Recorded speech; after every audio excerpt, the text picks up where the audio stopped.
Hi, it's John Luker again, coming to you from the SSFL CAG. Today I would like to read you the testimony that I gave to the Assembly Committee on Environmental Safety and Toxic Materials. Hello, my name is John Luker. I'd like to thank you for the opportunity to speak here today. I'm the Vice President of the Santa Susana Mountain Park Association, an advocacy group that has been one of the community leaders in preserving open space and creating parkland in the Simi Hills where the Santa Susana Field Laboratory is located. We have been very active for over 40 years, and our goal is to preserve from development over 15,000 acres in private hands in these local mountains. I am also the communications chair of the SSFL Community Advisory Group. The views I express today are not necessarily the policies or views of those groups. These are opinions that I've developed after a decade of activism working on this project. The day I met Debbie Raphael, past director of DTSC, she said she has been charged by the governor to remove politics from the SSFL investigation. That was over 3 years ago. I come to you today, sadly, to ask your help in trying to achieve that same goal. The most toxic thing about SSFL is the politics associated with this investigation. Creating a truly independent advocate for communities like ours that are at risk from continuing and legacy pollution and contamination is a minefield. In the investigation surrounding SSFL, our community is split. One group is politically connected to legislators and special interests that have a political and financial agenda in the outcome of this cleanup.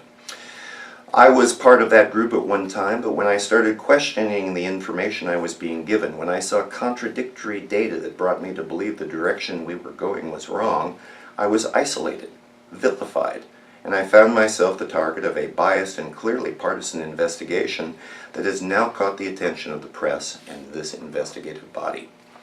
Accountability is the most serious issue you will face when you craft legislation that you feel will fix the Department of Toxic Substances. Who watches the watchdogs? Who can I turn to for truthful, accurate information? When I ask the special interest groups for documentation of some of the most outrageous claims that are being made about SSFL, I either receive silence or am attacked publicly for harassment. How are these groups financed? Who is on the payroll? What are the roles of the politicians who support those groups and insulate them from scrutiny? These are the questions I am asking now. How has money and influence dictated decisions made by regulators? How can regulatory agencies like DTSC be insulated from political interference? Again, I ask, who watches the watchdogs? They appear to be above criticism and scrutiny. These special interests have cost the state tens of millions of dollars in legal fees, and they've set up obstacles to the objective investigation of this site. I'd sincerely doubt at this rate that SSFL will ever be cleaned up. It's wrong.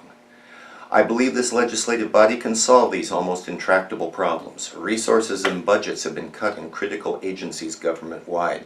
DTSC is one of those agencies that has trouble retaining qualified and motivated experts, and they are challenged to do the job they've been mandated with the limited resources at hand. I would hate to see a new process instituted with independent special interests instead of fixing a process that is well established and would work if the agencies are given the resources to do their jobs. I don't want to just clean up the SSFL. I want to fix it. And I want to fix DTSC. And I want to ask you for your help.